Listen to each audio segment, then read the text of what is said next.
Do you need to turn on accessibility features on your iPhone? Whether you want large text, voiceover, assistive touch, or other helpful tools, here's how to access them.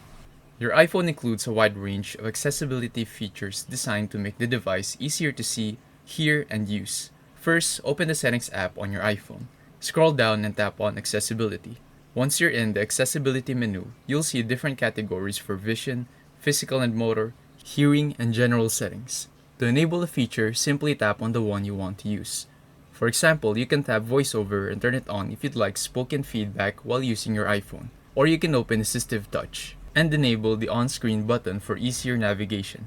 If you want larger text, tap Display and Text Size and adjust the settings to your preference. Most accessibility features can be turned on or off with a simple toggle, and the changes will take effect immediately. You can explore the menu and enable whichever features best fit your needs. For quicker access, you can also set up an accessibility shortcut that lets you turn certain features on or off with a triple click of the side button. And that's it. You know how to access and turn on accessibility features on your iPhone. If this video helped you, please leave a like and subscribe for more tech tutorials like this.